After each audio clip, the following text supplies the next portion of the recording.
What's up, everybody? Welcome to The Stack. I'm Justin. I'm Pete. What's up? And we are What's Up all day because we are bringing you all the best comics that are coming out on this day, this Wednesday. And we're kicking it off with our Blood Block, the final Blood Block peak, because I got bad news. The Blood Hunt is done, son. No! The summer sun is burning us all down, but we're kicking off with Blood Hunt number 5 from Marvel, written by Jed MacKay, art by Pepe Larraz. The Blood Hunt has been going for quite some time. The Avengers, or not long enough, depending on who you ask. I mean, there's nothing worse than when you're thirsty for a blood hunt and then it ends. You know what I mean? And then you still got that bloodthirst. You know what I mean? Oh yeah, exactly. It's like when you're at a party and the keg is kicked at like 9. You're like, now I'm talking about the blood keg, naturally. What are you gonna do with the rest of the night? Yeah, exactly. Just a quick recap on Blood Hunt. We had the Avengers face down some super vampires, super interesting and scary. Then for many issues, they did some other stuff, and now we learned about a villain whose name is Varney, who is not who you might be scared of, because Varney the Carney, dude. Why you mad at Varney, dude? Well, before we get into the review, so Varney has possessed Blade, Blade's daughter, Bloodline. Smart move. Yes, Blade. If you're going to get a vampire, get after that. If you're going to jump in anybody's body, why not Blade? Because he's a badass. You know what I mean? So I think it's a pretty smart move. And I say this, and I mean this with every breadth of this comment, but some motherfuckers are always trying to ice skate uphill, and that's Varney. That's Varney. I would say here. You're right. I mean, honestly, Varney has a lot of Steven Dorff energy from the original Blade, where you're sort of like, this is the villain? Okay. But anyway, so Blood Hunt brings the Blood Hunt to a close. Pete, how did you feel about the way this came to an end? This is an exciting issue, a real fun comic, great action, love the art. Doom being Doom, just dooming it the fuck up, dude. I absolutely loved it. And spoilers if you haven't read it, but you need the Sorcerer Supreme, and Doctor Strange is a ghost version, so Doom's like, listen, just make me the Sorcerer Supreme, and then when I save the day, you can have it back. You know what I mean? No big deal. I swears. It's like all the other tacos at Taco Bell are like, make me a Supreme. Make me, add a little sour cream right underneath, right by the meat. And that's what Doom did. But I just think that that's such a classic kind of villain. That's like, the bully at your school is like, oh, cool, you got a new whatever, let me see it. And you're like, I know I shouldn't give this to him because he's never going to give this back to me. But there you go. And so this is getting into spoilers for the comic. But Varney is dispensed with pretty easily in this issue. Blade lives. The big repercussion out of this is that Doom is the Sorcerer Supreme. Doctor Strange willingly gives up. Clea's like, hey, man, this guy's bad. And Doctor Strange's like, you can always trust Doom. I was like, this is ridiculous. And then he's a total villain, but if he gives me his word, I'm sure it's going to be, And Doom technically keeps his word, but of course he messes around. I also love he's like, okay, you can be Sorcerer Supreme, and he gets all the power, but he also gets has to wear a second cape. Like he adds a cape Doubles to Doom. It up. Yeah, double it up. Once you're Sorcerer Supreme, you double the capes, man.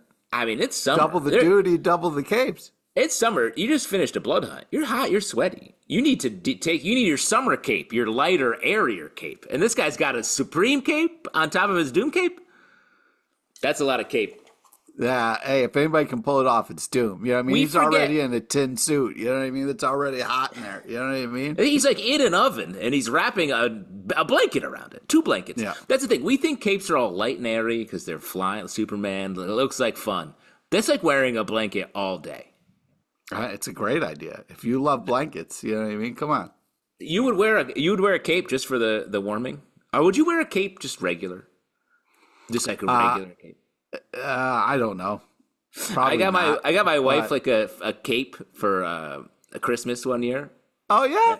Never wore it. It was really cool. I mean, Did you expect her to wear a cape around? We were in winter's wintry. It's like when you're dressed up in winter. It's winter. I guess we don't have winter much. When is it okay to wear a cape? When it's cold outside? You can just wear a cape? Yes. Why not a jacket? Capes weren't invented for superheroes. People were wearing capes. Capes first. Capes came first, and then they Capes added were capes. first? Capes were first. Huh. Don't let anyone tell you that Superman invented a cape. That'd be even crazier if superheroes were like, you know what we need? Back blankets. No, capes were around first. And blankets. And then all of a sudden it just That's became... the fun of a blanket, is you just wear it as a cape. You know what I mean? And then you were like, where's my blanket? Oh, yeah. Right here. Yeah, it's here, yeah. Yeah, you fall always asleep. have it. Fall asleep on the job. Yeah. Anyway, that's the hard part, is if you had a cape, you would be sleeping a lot. You know what I mean? Exactly You'd always be snuggly. You know what I mean? Yeah.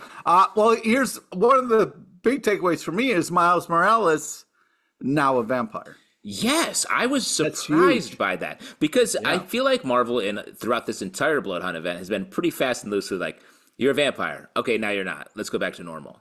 But they're leaving Miles a vampire, which is especially, I don't know, Miles in general as a character feels like they've given him this sword, sort of his Sting sword lately, and that's a big departure from Spider-Man and all of that, and now a vampire. So they're really playing around with Miles. It's fun. I like it. I like the fact that Miles is in the mix. You know what I mean? I agree. I'm not sure about the vampire take, but whatever. I'm glad when Miles is around. You know what I mean? Same. I just think it's interesting that it feels like they're searching for another iteration for him.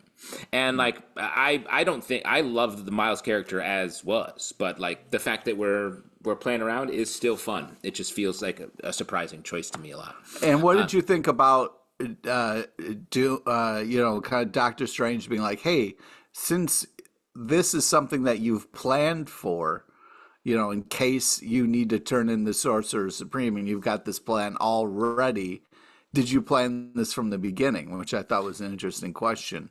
And I had called that Doom is actually the secret villain of all of this. I can't give myself full credit for a perfect call there, but the fact that the major news coming out of this is Doom is going to run the world. Because to give the full spoil on it, it's Doom says he makes a deal with Doctor Strange, like when the world is safe, when he solved the problem, I'll give you the Sorcerer Supreme back. And he's like, I haven't solved all the problems. So it's Doom redoing the world. It's going to be the big event coming up through the fall. So that's going to be, it's a very interesting timed with the announcement of Robert Downey Jr. playing Doom. Yeah, like, we're heading it's into big Doom time. It's right Doom now. time. We're heading into the Doom times. That seems scary. You know what I mean? The end is nigh of not having Doom around. But let's move into our second comic in the Blood Hunt block. Probably the last Blood Hunt book we will talk about. Fantastic Four number 22, also from Marvel, written by Ryan North, with art by Ivan Fiorelli. I love this comic. I love the way that Ryan North used the Blood Hunt event to just tell a really great Reed story, Reed and Alicia story. To be fair, like it's a great duo of that. They're two characters that don't spend a ton of time together, or talking to each other anyway. And I just love this story. I love seeing Reed be the best version of himself here. I thought was fantastic. Pete. Yeah, it was enjoyable. I liked the use of the Human Torch and all that kind of stuff. You know, it sucks that Grimm is just this workhorse who's got to like push people around. That was a little heartbreaking. But I did really heartbreaking. He's big dude. Yeah, I know, but it's like, you know, you can't give him any more jobs than just the manual labor. But if you were wearing roller skates all the time, and I was like, oh, who's gonna hurry over there and pick up our ice cream? I'd be like, well, Pete. You got the roller skates. I'd be like, go fuck yourself. I'm not your fucking personal assistant. Yeah, but you can get fucking ice cream. It's a hot day. The ice cream's melting. And you can get those skates. You could be there and back. The ice cream's still fresh. I go on my regular feet. You can get on a skateboard. You can get on no the skateboard. Bike. The thing is like the ultimate advantage on roller skates. We're talking roller skates. Whatever, dude. That's bullshit. Just because the guy's made of rock doesn't mean he's your personal assistant. Anyways, I thought, Mr. F dropping the F-bomb at the end of it was fun. And I also thought it was hilarious that Doom's like, don't worry, there's going to be a lot of announcements coming. Doom's going to be on the TV like every day, giving speeches, talking to people about how many groceries they should be buying, how many pairs of shoes are too much to own. You know what I mean? Like, he's really going to get into, abusing his power. It's going to be a crazy world moving forward. He's a micromanager, and everyone knows that in Latveria you can only have 6 pairs of shoes. That's just the way they are. That's one of the reasons I haven't moved there yet. Because I love the safety. Because Doom's gonna keep it safe. You know what I mean? Yeah, and you love the sort of castle and hutch. Who doesn't like a nice castle? You know what I mean? Yeah, it's like moving to the Magic Kingdom, except it's run by a maniac who could kill you, or one of his robots might accidentally. Or Mickey. You know what I mean? Wow, interesting. Careful, Disney's listening. Let's move on to talk about. Let's jump over to the other side of the pond with DC Comics' major event, Absolute Power Task Force 7 #3, written by Jeremy Adams with art by Marco Santucci. This book we're sort of just jumping around to a lot of different things, peeps heroes in the middle of this event, where you have Amanda Waller's Amazobots are going around stealing powers. And I gotta say though, I really like the way they're using these Amazos. We've gotten some sort of poetic stuff in a couple issues. In this issue we get an Amazobot that sort of becomes sentient through his taking not only heroes' power but their sort of heart. Yeah, I mean, this blows. Amanda Waller is winning, and this isn't fun to watch. Watch a robot grow feelings, I guess, is interesting, but not really. Pete, that's what's happening in our actual world, too. So. Yeah. I'm not boo. You know what I mean? Unplug them all, those fucking bastards. You know what I mean? Oh, nice. Your headphones just shut down. Yeah, your computer's shutting down. I'm sure, yeah. I just think that, like, I'm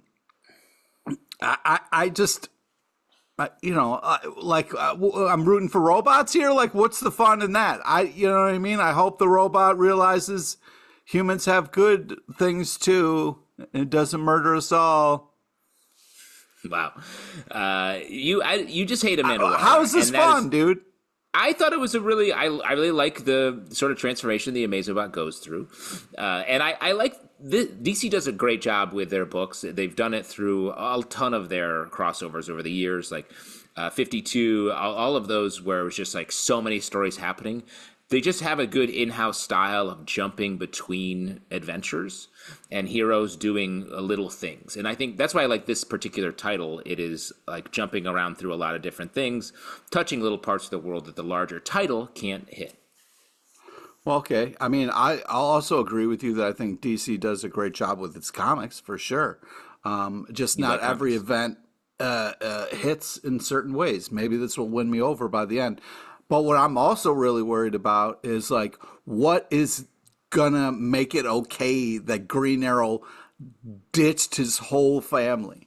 Because I'm racking my brain. Like, if he goes, I was under whatever, I'm gonna be like, well, you better fucking go and ask for your family's forgiveness, because this is fucking bullshit, man. I don't think so. I think he has a philosophical sort of agreement with Amanda Waller, and that's what we saw in the. But that doesn't agree. That doesn't mean you get to leave your family on red like that. Wake up in the middle of the night and just peace and just bounce. That's what I'm saying. It's an interesting part of the story. It's very funny to me that you hate Amanda Waller and love Varney on Blood Hunt, who was just like we didn't learn anything super interesting. Varney the Carney is fun, dude.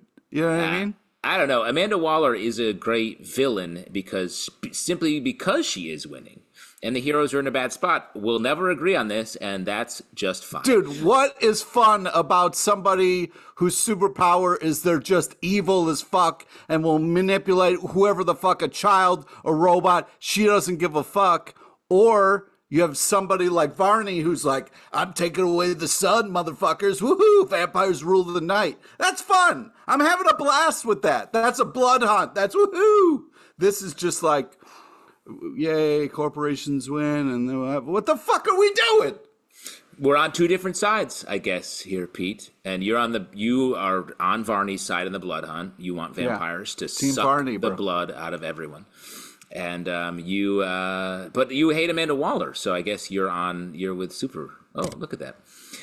Let's move on and talk about X-Force #1. Also from this is from Marvel, written by Jeffrey Thorne, art by Marcus Toe. We've had a lot of new X books coming. This is another one. Yeah, I Pete, mean, it's labeled New Beginnings. yeah. You Pete, know what I mean? you love X-Force. I would say they're maybe, I don't want to speak for you, maybe your favorite X team often, because there's the title that was just Sharps, just all the Sharp guys for a while. Don't try to cut me down, bro. Not cutting you down, ironically cutting you down by talking about how you love Sharps. But so this is a brand new X-Force team. And I'll tell you what, like having height accurate Wolverine, you know what I mean? Speaking of cutting people down, you know what I mean? I felt that shot. You know what I mean? I felt that shot at me. See, Pete talking about the Deadpool and Wolverine movie where his final dream, his dream of for so long his code came true, and they showed a short Hugh Jackman playing Wolverine. And they were like, this is what you wanted, asshole? This is what you thought was cool? Honestly, when I was watching the movie, that part I was like, wow, it's like the movie came and kicked Pete right in the nuts. Like the movie stepped out, pointed at you, and was like, you, in your face. In your face. I represent a certain nerd population of height accurate, Glavin. Wolverine's supposed to be, you know. You're a 5'2" truther. You want Wolverine to be his full height of 5'2". I think it's 5'3", but okay, I hear you. Wow. Oh, nice. Wow. See, look, you're trying to get it. See, you want a tall Wolverine. You want a 5'2". No, I know, bro. I'm just trying to be accurate. But let's talk about this comic. Let's. We have a new X-Force team made up of. Go ahead. Yeah, I was hoping to. Yeah, so I think that this is like fun and spoilers. We're going to spoil this, but I was like, they said new beginning, and I was like, okay, I hope so, because it would be nice. It would be nice to get a new beginning here, and I think they did an interesting job. I like how it started. It was funny because it was like, hey, Forge is a big deal, okay? Like a lot of people think Forge is a big deal, so we're bringing that up again. And I like how Marvel's like, listen, if there's a problem that you're having, we just throw Deadpool at it. This monster's like destroying. They're like, I just throw Deadpool at it. That's what we do when we're in trouble. Deadpool will save us. It felt a little cheap to have Deadpool in here, because here's the team we have. We've got Forge, Sage, Surge. First off, a lot of soft G. I love it. Yeah. That's fun. We have Betsy Braddock, sort of the more British, the British one of the two Psylocks. And then we have formerly Phoenix, Rachel Summers, I believe is what she goes by these days. And then a new character named Tank, who shows up with Deadpool, and we know nothing about him except he just is big and doesn't talk, no mouth. It's a great nickname, Tank, though. I love people named Tank. You don't mean a tank that you don't like, really. I also think that it's just funny that Deadpool is such a cure-all. You know what I mean? Of like. Yes, and of course Deadpool is thrown in there. I want this book to establish what it is, because it's sort of serious. I like Forge as a leader. He is dedicated. He has sort of a marble. A little magic marble that shows where events are happening. And Forge is sort of no nonsense here. He lets Deadpool go down, essentially, in this issue, because he's like, nope, we're moving on. So this does have the energy and dynamic push of that X-Force book should. And that's good. These characters are an interesting batch. There's a little bit of... Everyone's very serious now. Like, Forge and Sage on a team, I'm like, they're almost the same. What are we doing here? So I think that might be meaningful at some point. I hope so.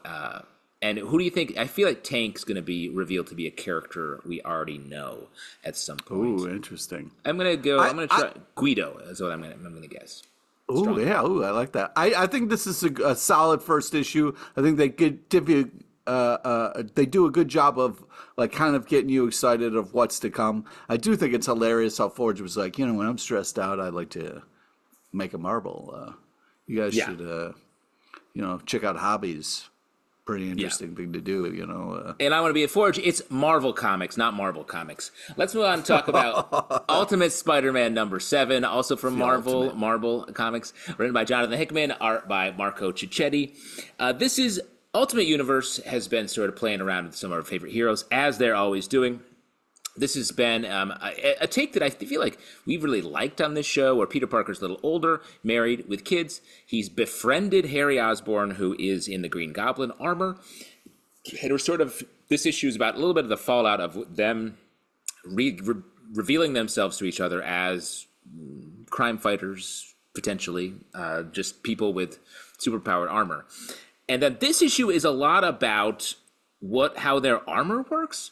And I think Jonathan Hickman does a really smart thing, and with Otto Octavius, the ultimate Otto Octavius is sort of helping them out here, and he's just helpful. So shouts to him. Really chilled out here. But the issue does a whole thing here where they're activating an AI in each of their suits, and they choose whose voice or what personality they want in each one. Peter Parker chooses himself, so he will be having himself talking to him when he's doing in his armor. And Harry chooses his dad. Now, problematic. What I like this is a nice riff on Green Goblin is like a multiple personality situation, right? The Green Goblin is evil. We'll talk about the Amazing Spider-Man issue that came out this week in a little bit, where there's a lot of that happening. But this is a way to sort of ground that idea that Harry Osborn is going to have his dad's voice in his head at all times. And in this issue, when he's sort of play fighting with Spider-Man, he already steps over the line. I think that's such a smart... His dad pushes him to that, though. But it felt like his dad was pushing him to be the bad guy and the Green Goblin we all know and hate. But that's what I'm saying. It's a smart way. It's a smart iteration of that.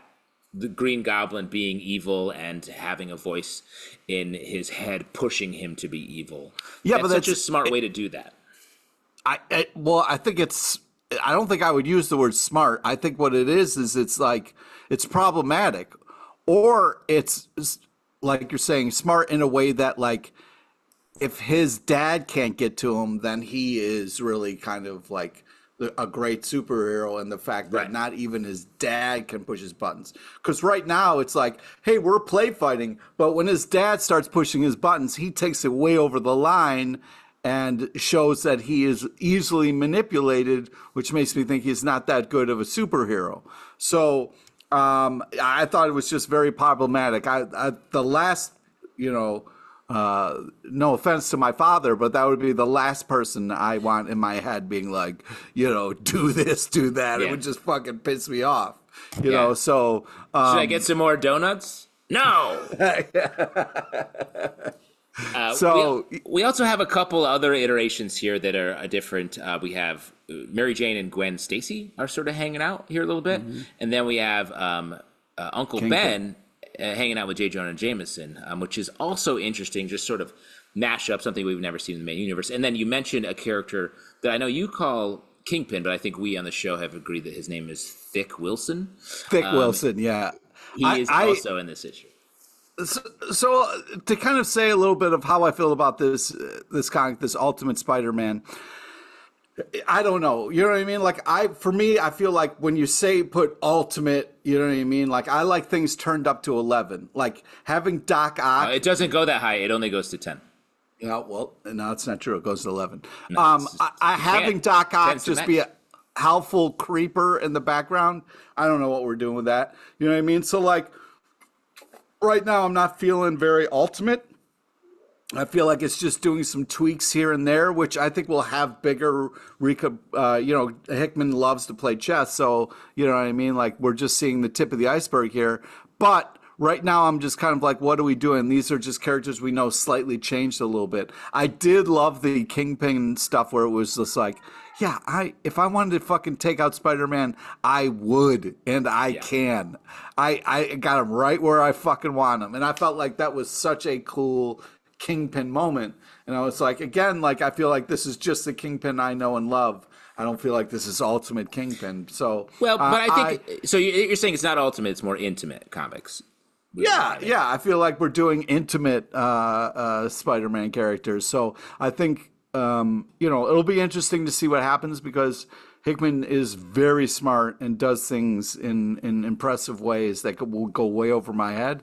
So I probably should just shut the fuck up and wait for more stuff to happen. But right now I'm feeling a little underwhelmed, and so we'll see. We'll see what happens. I think this is very exciting. I can't wait to find out what happens. Let's The move art on. is amazing, though. Marco Cicchetti art is fantastic. Come on. Agreed. Come on. Let's jump over and talk about Department of Truth number 24 from Image Comics. This is written by our guy JT4, James Tynion IV, with art by Martin Simmons. This comic has been slowly revealing the underside of this world, where Lee Harvey Oswald and other people, Frank Capra in this arc, are trying to change the beliefs or control the beliefs of people in the United States so that they can keep the country together, because in this world, the more people believe in something, it makes it real. And I love this comic. I think it's a great synergy between James's writing and Martin's art is really nice. It has just great conspiratorial energy between the writing and the art. And we've been really world building here with a mysterious woman in red is coming to a close, coming closer to the action. And we're getting to a big confrontation built around the Kennedy assassination. So really exciting time to be reading this comic. Pete, do you also enjoy this comic? Well, first off, the real reason that I love this comic is the fucking art. The art is bananas good. It's un-effing believable. It's so creative. The iconic imagery that we've seen 1,000 times of the JFK assassination done in such an interesting way on the cover. It's beautiful, it's creepy, it's magical, it's scary, it's all the things, and it's really impressive, the world that it pulls you into. And I just think it's so unique and creative and very cool. I think it speaks to you a little bit more than it does me, but man, I can't I've been super impressed with this comic, artistically, writing wise, idea wise. It's very creative and cool and different and unique and really, really something. I think you'll apply a lot of those same adjectives: beautiful, creepy, awesome, scary, to this next comic as well, Pete. What if Donald Duck became Wolverine #1 of no doubt many, from Marvel Comics, written by Luca Barbieri, art by Giada Perisinato. So, Pete, you're our Wolverine correspondent. You're our short king Wolverine man. Well, Wolverine just got a little shorter. He's duck sized now. Yeah. Are you feeling good about that? We have a great cover here to this comic that I'm sure you would say. Iconic Wolverine finger cover. He's waving you over to him. Except it's Donald Duck and he's got marshmallows on the claws. Yeah. I mean, this is cute. This is a fun idea, well executed. I think it's adorable. I don't know if it's my cup of tea necessarily, but I really think artistically the different things they did with him throughout Wolverine's kind of history that they play with here is a fun idea. Having Donald just be this grumpy Wolverine is fun. We need somebody with a temper. You know what I mean? Donald Duck is kind of famous for his temper a little bit. So I could see why they chose this. I feel like maybe they're taking some shots at Wolverine that I don't appreciate. But, this is going to happen when Disney signed on. This is the nightmare that I thought would happen, where it's like, now we got to see Donald Duck as Wolverine. And this is the only Wolverine comic going forward. You can go fuck yourself, man. Here's the thing: I think Donald Duck would make a better. To see the Beagles, though. I don't know what it is about seeing those guys, but the Beagle Boys. The Beagle Boys, it's fun. Yeah, I agree. I love those guys. This comic does a sort of strange thing. I was saying Donald Duck tracks more with Hulk. Rage, he's just got a rage thing. I'd love to see those feathers pop. Really, like. You saying Wolverine doesn't have a temper? He's less of a temper. I feel like his temper. He goes berserker, but I don't think he's tempery. He's not temper first, Okay. This comic does an interesting thing where they name all the characters exactly using both sides of the name. For instance, it's like Donald Wolverine. Yeah. And then later you get Mickey Hawkeye when Mickey Mouse is dressed as Hawkeye. I was like, Mick Eye is right there. Mick Eye Mouse or something. Don Vereen. Or something. We got Halverine coming up later. That's what I'm saying. Like, there's ways to do this that are. It's just very funny to me. Like Donald Wolverine. It's like, we get it. They are joined up. We get Goofy as the Gray Hulk, which was funny to have him. So I don't know. There's definitely, this is playing in a lot of the actual Marvel universe. We get a ton of iconic Wolverine poses, except Donald Duck's in them, and then we get a real pivot to Scrooge at the end. How'd you feel about that? Yeah, the Scrooge pivot. Yeah. Classic Scrooge pivot. I mean, that's the problem with Donald Duck. You know, he's like, you know, Scrooge is the richer, more famous. You know what I mean? It's tough. And then at the coming up next, we have What If Donald Duck Became the Mighty Thor? And that one feels like a lot of fun. That one feels like that's more fun. You think? I think so, because I think it can be Donald, being like, whoops, I smashed this hammer into something, you know? Yeah, but how much fun is this, and how long will it go on is my question. Because, okay, fine, we're poking fun at Wolverine here and having some fun with Donald's history, and oh, look at these patch and all this kind of stuff, and Gray Hulk, but we're going to do this with Thor, we're going to do this with Spider-Man, we're going to do this, you know what I mean? Like, it's just going to go around. And yeah, man, I got bad news. That's how the world, and especially comic books, work.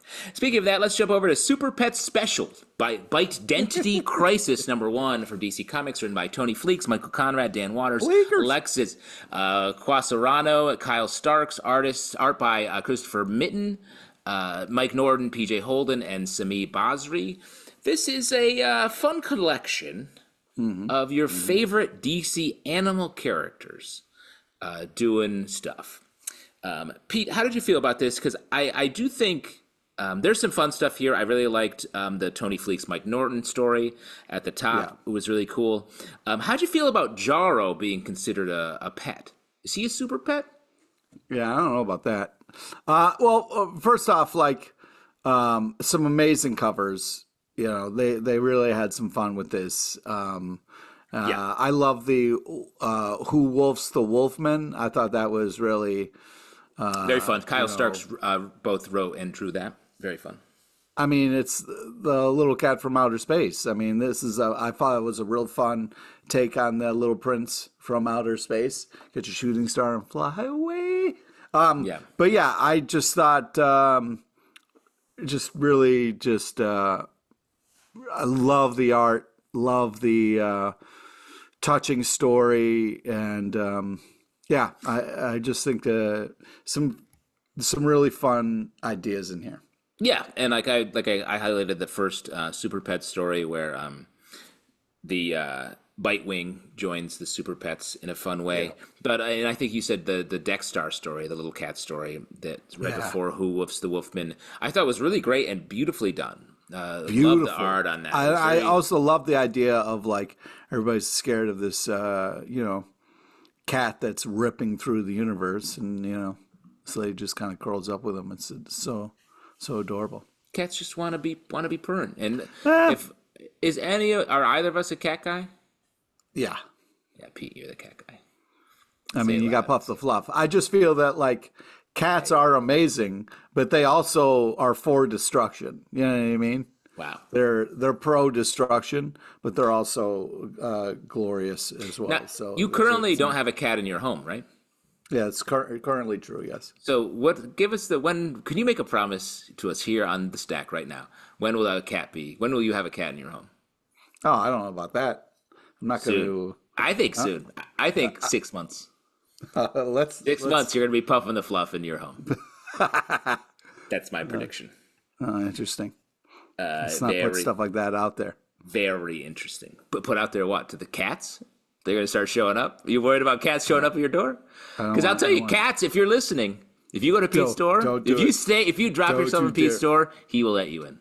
Don't do it. You meow 2 days on his doorstep, you're in.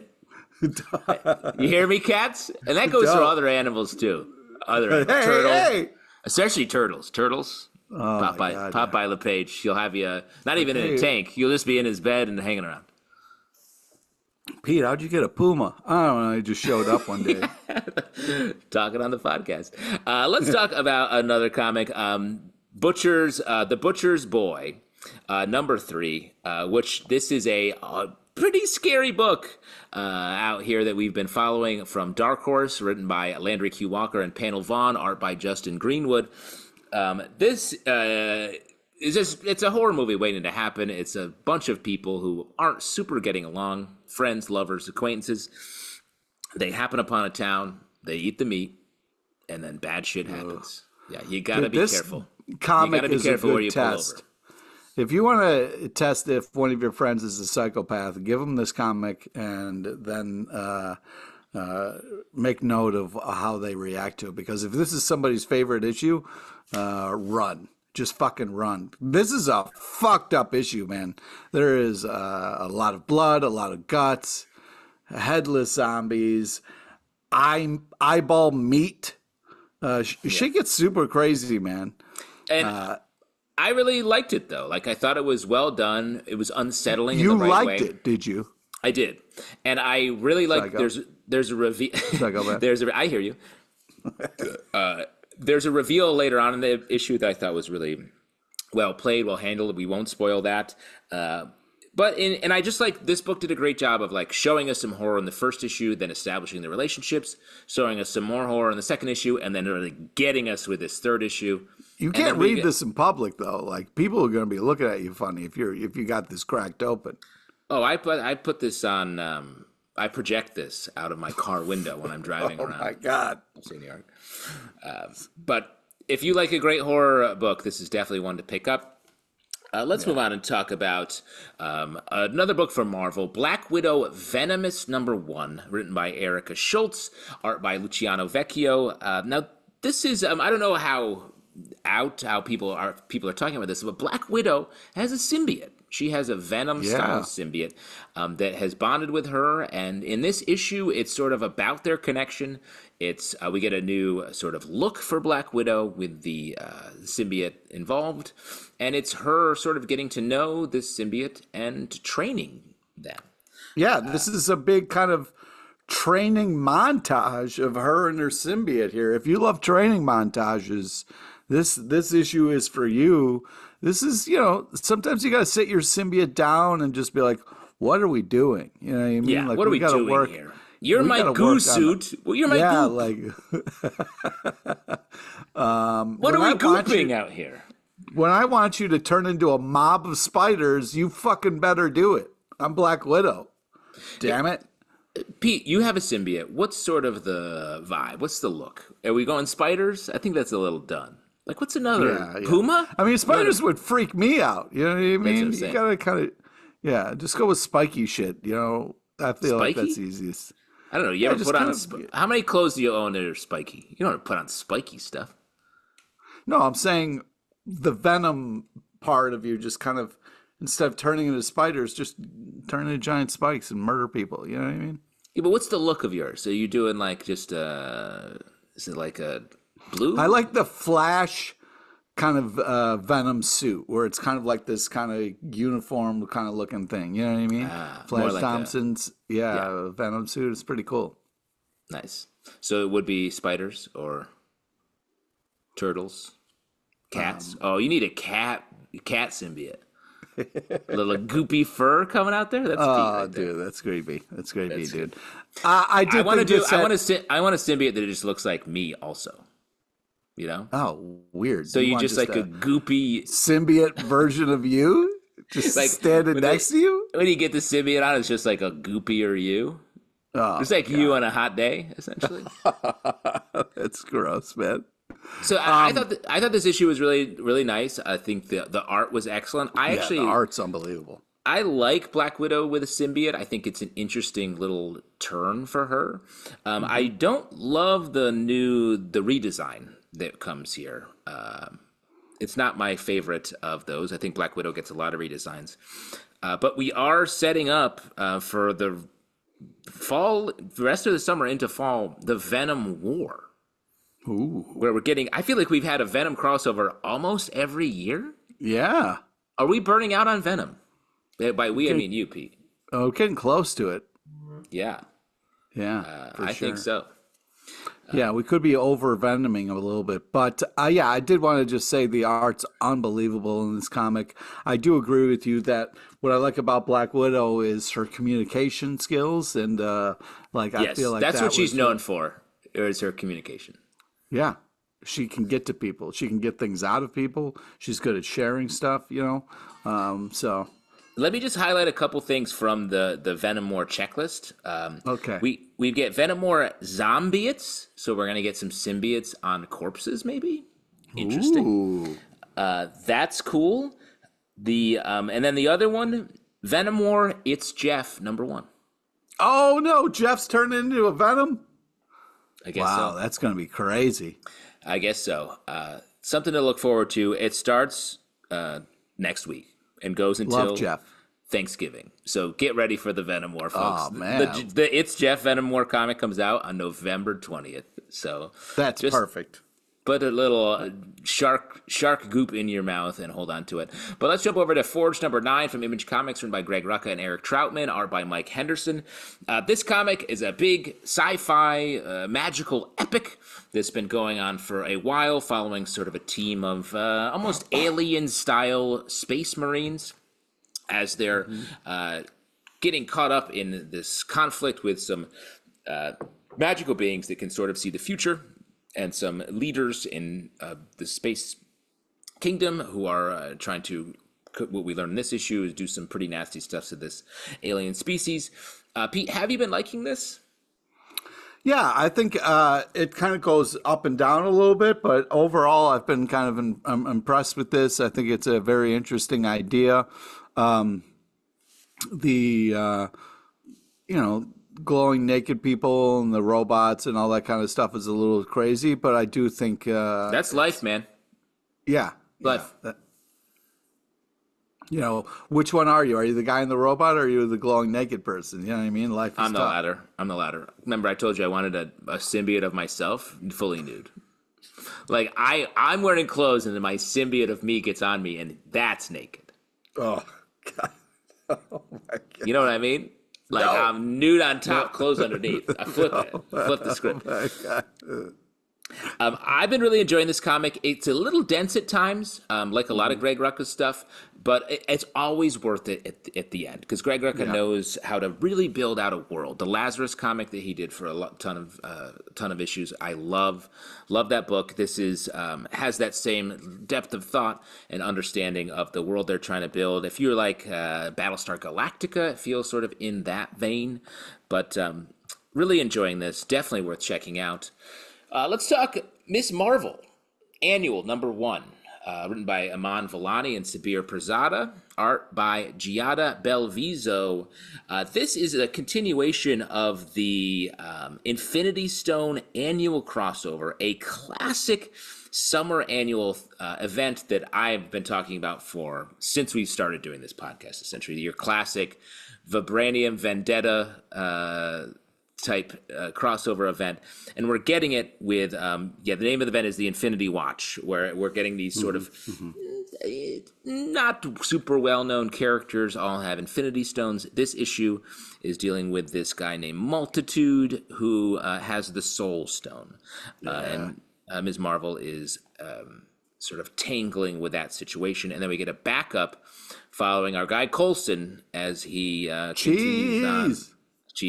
Cheese Coulson. He continues on with his Death Stone saga. So how do you feel about this issue and this larger sort of Infinity Watch event? Well, first off, I love Miss Marvel. Great use of her. Love the art style. This is a great, touching story. I also love her and Bruno. Will they, won't they? That kind of. I'm a sucker for that kind of stuff. Let me just ask you though. I thought this was a blast, a ton of fun. Continues to be such a great Miss Marvel story. Love the use of her in this. Just like brings a lot to this character in such a cool, interesting way. Love the use of her powers.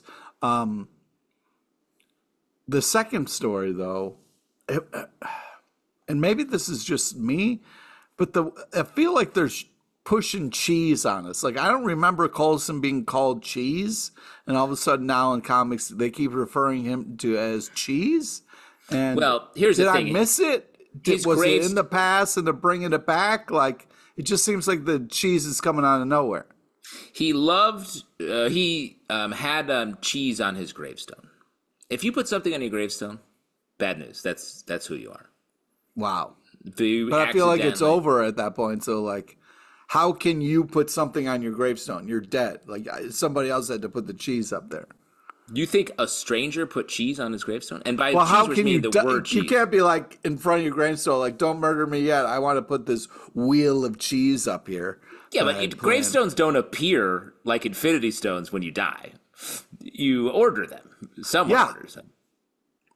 Sure, whoever orders them. I mean, I guess anybody can give somebody a nickname after they're dead. You know, I think it's a Yeah. kind of messed up thing to do. Like, we're just call him Cheese now. Like, is he the big cheese? Like, No, he's does he just just cheese. have a love of cheese? Like, he's never talked about cheese before ever, and now all of a sudden he's just cheese. I feel like you are offended by this. And now I feel bad because I ordered a gravestone for you that said Pete, the human sexual dog LePage. Well, you shouldn't do that Well, because it's I'll already come ordered. back and I'll It's haunt already you, ordered. bro. Dude, It's already I'll, ordered. I'll make your afterlife hell, bro. No, you mean my life or my afterlife? Because once I die too, we're gonna fuck around. We're gonna have some. Well, first I'm gonna fucking murder you because of what you did to my fucking Pete, gravestone. you can't haunt me any more than you already do when we're doing this podcast. I challenge you in death to come for me, sir. Bring I it. will. Do you think you're gonna be one of those ghosts that can touch stuff, or are you gonna be like one that just whispers? What's your ghost power gonna be? Everybody? Oh, I'm definitely gonna be able to touch stuff, dude. Just like push a little. I'll Like, be able to channel my rage in a way that kind of physically, yeah. you can only touch like shitty beer cans. I feel like that's I'll make it work, land bro. shark. Yeah. Do you know how many shitty beers cans there are in the world? I would have control over Especially everything. around me. Especially around me. It's like Magneto for like frat Magneto. The thing, this that I don't understand about this issue particularly is the use of the Soul Stone. We don't understand. We don't understand how it works. Multitude seems to be conjuring different heroes all the time. Hulk, Fing Fang Foom at one point, and That was fun to see Fing Fang Foom. I'm a It sucker. was. It was, but I wish we got an understanding. The Soul Stone's always been sort of a more mysterious one, but we don't really get to know who Multitude is or what the stone is doing. And so this feels a little bit just muddy as an issue. And it points to a larger issue with this event. I was liking how it was these stranger heroes or stranger people who have the power, but it just feels a little messy, and I want some sort of organizing principle happening here moving forward. And shouts to Cheese. Now and forever. Let's jump over Shouts to to Swiss cheese. Yeah, shouts to all the cheese. He just like ate a lot. He was like, you do one thing at an office party, just you put a bunch of cheese in your mouth, too much cheese. That's your nickname. It's on your gravestone. That's how it's done. Grommets number 3 from Image Comics, written by Rick Remender and Brian Posehn, art by Brett Parson. This comic, sort of maybe outwardly and perhaps inwardly, is about Rick Remender and Brian Posehn growing up in California and just being kids that skateboarded and skipped school and messed around. It feels very real and drawn from their lives. Pete, this is a fun book. What do you have to say about it? Yeah, I mean, the nostalgia factor for me is really high because I used to do this as a kid. I would ride around on my bike to the arcade or the skateboard to the arcade, whatever I had available, scooters sometimes. It was just one of those things where this comic takes me back to a magical place, and not to show my age here, but it's happening. I love the art. It has such a vibe to it. To me, this is almost like Gravity Falls meets Mad Magazine. Wow, yeah, I love but- that. But yeah, the detail, because it's funny because like there's certain comics or certain panels or whatever, you're like, oh my god, look at this. But I'm like looking in the background, I'm like, ooh, what game is this? Oh, this looks like it's this game, and okay, this is obviously Miss Pac-Man and other stuff. But it's just the walk, like the showing the arcade. I wanted to see what every game was. And we get the shout outs. There's a lot of featured games that are ripped out of the late 80s, early 90s. They go to Spencer Gifts, which I thought was really fun. This definitely speaks. Who didn't hang out at Spencer's Gifts, bro? I mean, that was the best. At least stop in. You always stopped. You got to look at some posters, check it out. Making the bowl out of a soda can. I have witnessed that many, many times in my life. Oh, you have witnessed it. That's a great way to word it. Yeah. I've been a witness. I've been a testifying witness to that event many times. Wow.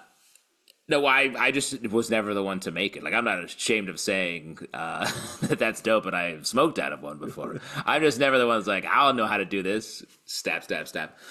But yes, this is definitely it's a great story, and the art is great. But man, if you are, like you're saying, grew up in the 80s and 90s, it really hits you right where you want it to.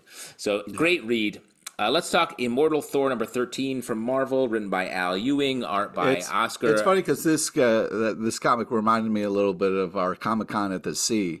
You know what I mean? Where you had characters high when they shouldn't have been. You know what I mean? Yeah. Characters. Wow. Now who's the witness?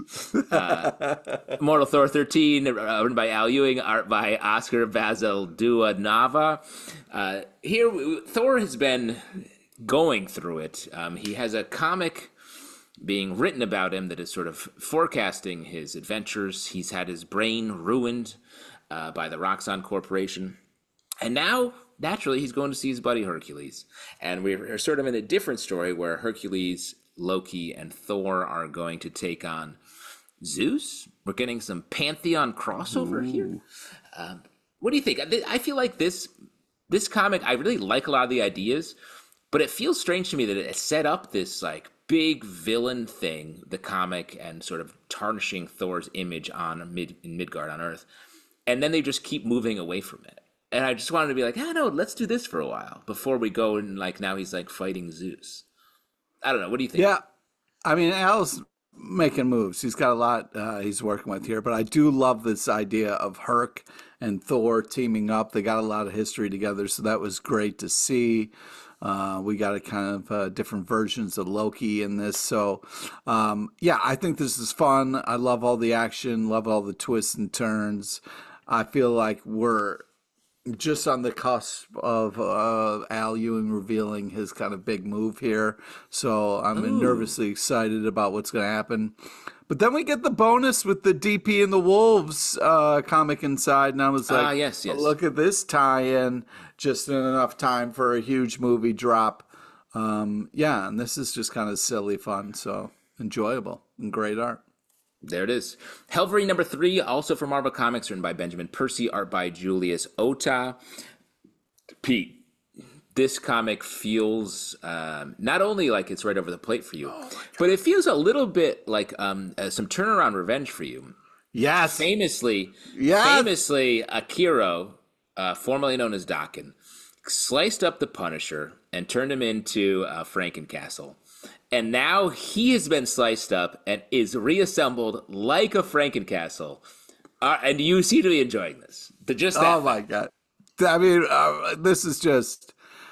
first off, this was a blast artistically. There's some just unbelievable panels in here. Spoilers, but there's some weird biting that goes on. And then Wolverine, like, rips a bad guy's jaw off. That was just fun. Oh my God. I yelled out loud when I read that. It was like, yeah, such great. And I felt very seen. If I was writing a comic, Daken would die horribly.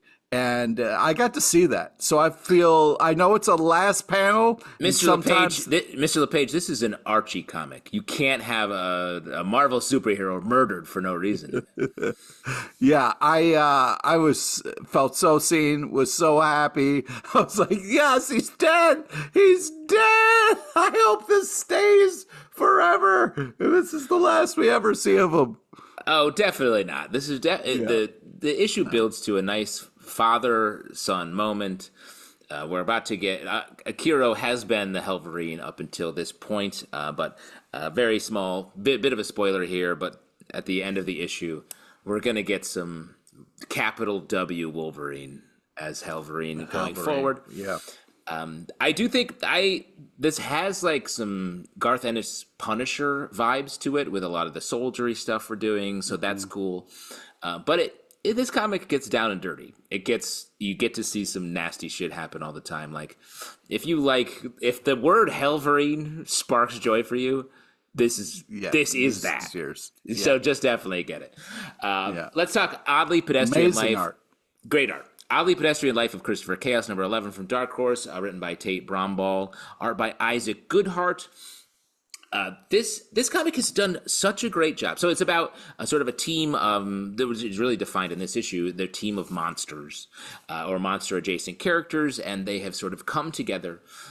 Very like modern, now young monster characters coming together in this small town, and all of the different. This issue is sort of saying, well, a lot of people coming to get them, and we're meeting some of them. But I think this comic has done a great job of telling idiosyncratic versions of these monster stories that we all know. The Frankenstein story, we have some werewolves here, which are really good, but it's also building out a world in a really nice way. We're sort of starting to push out and see all the different people. The characters all feel very well thought of and emotionally there in a good way. So I've been loving this. Pete, how do you feel? Yeah, this is a blast and really fun last panel. Amazing art. This continues to be very creative and interesting. I like the world building and the character designs and the different kind of attention to detail that you see in this comic. Goodhart is got a great heart, if you ask me. Wow. And good heart, great art, right? Hey, there we go. Nice job, man. Yeah, you bet. This is a blast. Continues to be. Let's talk about a comic that needs no introduction. One that we all honestly we could just cut and paste another positive review on this one. Amazing Spider-Man number 54 from Marvel, written by Zeb Wells, art by Ed McGuinness. Let me just try to establish this. The soul of Green Goblin lives in Peter Parker because a spear stabbed it into him. There's a walking robot that is just a head that is trying to help them that Peter Parker has built and created. Norman Osborn is hanging out here, and the Green Goblin's soul keeps jumping back and forth between them, and it's like the evil parts, the sins of Green Goblin. Peter Parker seems confident that he can weather it, but he certainly can't. This is all... Meanwhile, in the background here, we have some other heroes hanging around, and we don't even really see their action, right? So all you had to do was say it's a classic Sin Spear scenario. You know what I mean? Yeah. We've seen it so many times. It's just one of those things where somebody gets a Sin Spear and madness is going to ensue, and then people are going to be jumping bodies left and right. Now, this was insane, okay? This was not enjoyable. This was all over the place. But I love Zeb Wells. And at the end of this, he gets you in the goddamn feels. He gets you in the feels. We go through Crazy Town, but come out in Emotions Town because...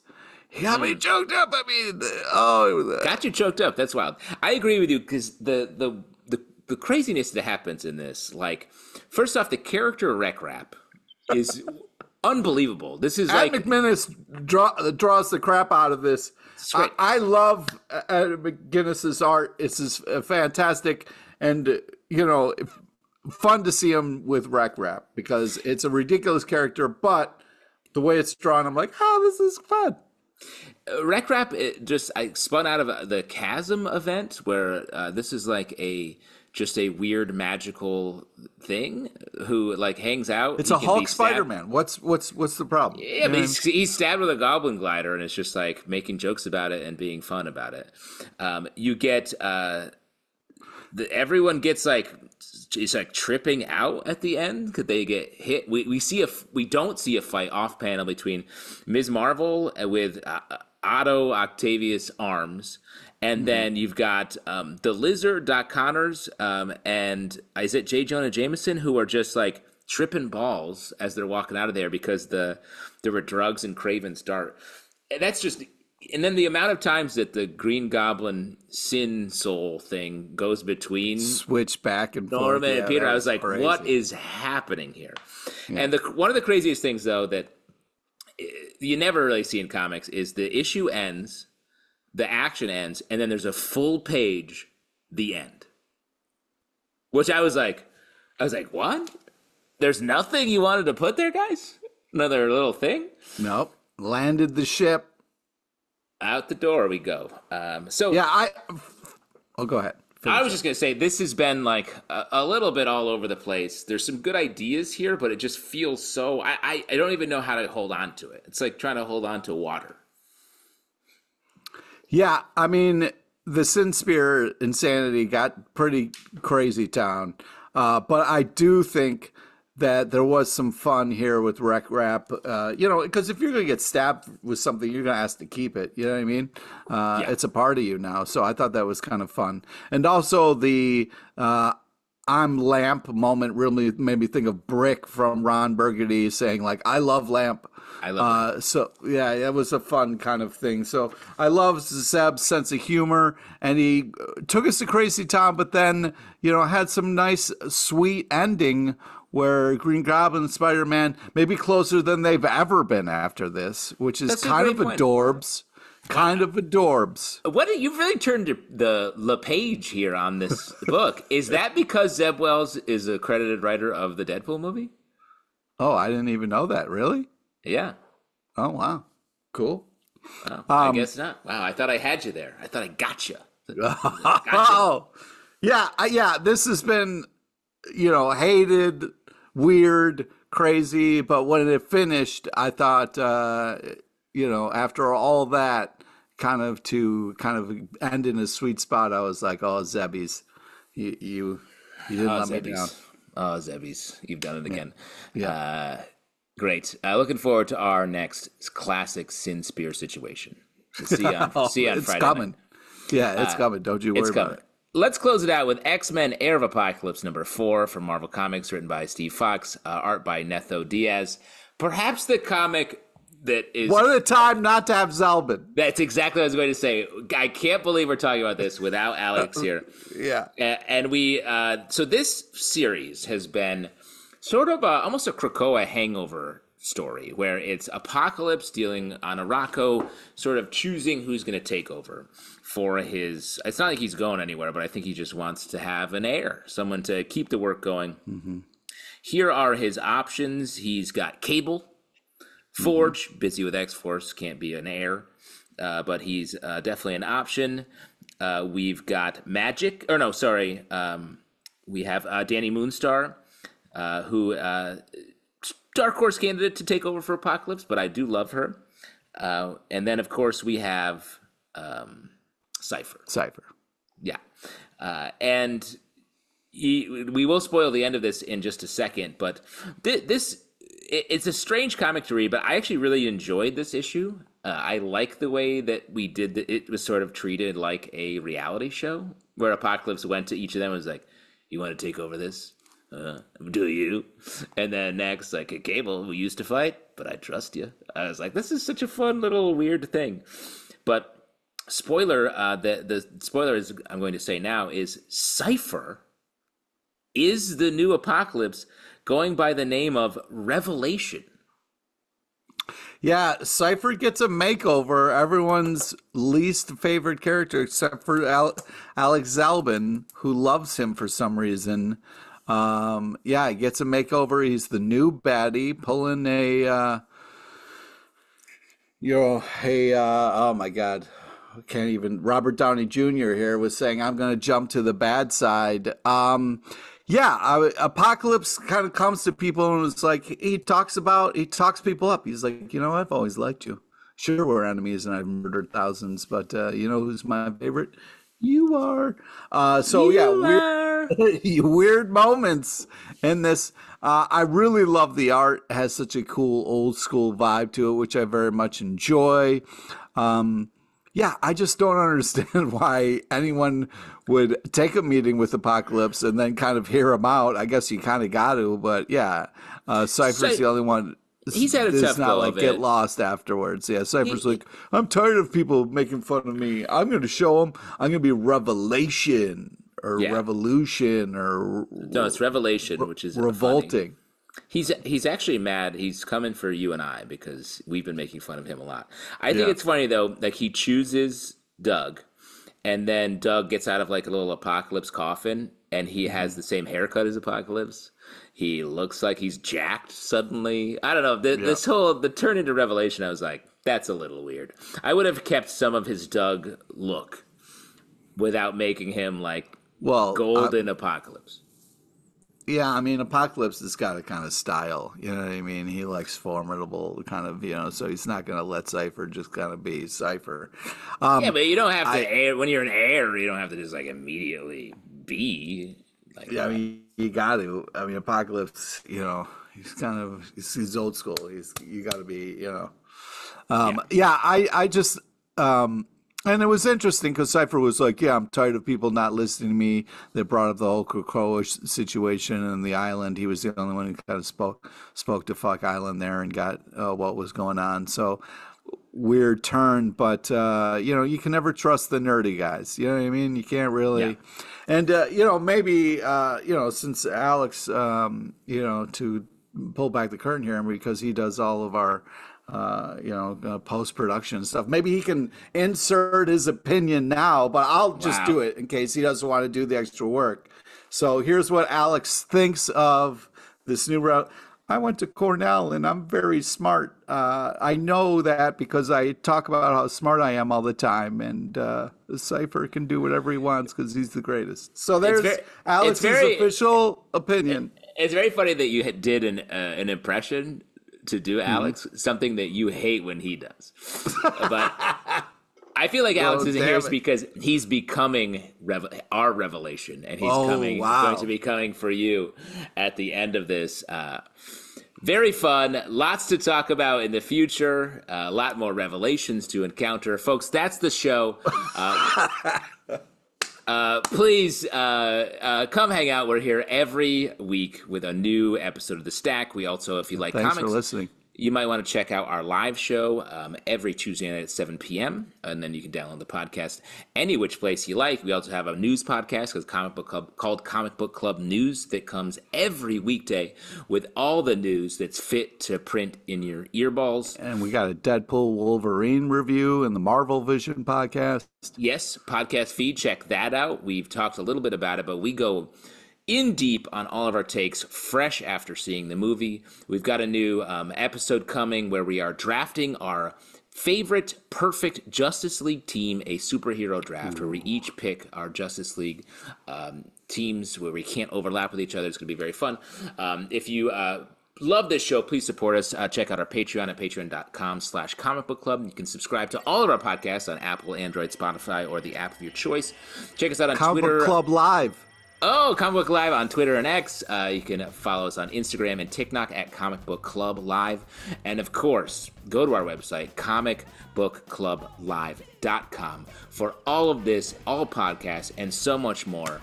And if you need me, I'm going to be hanging out fully nude in my symbiote that looks like me. The blood hunt is over! Oh, no.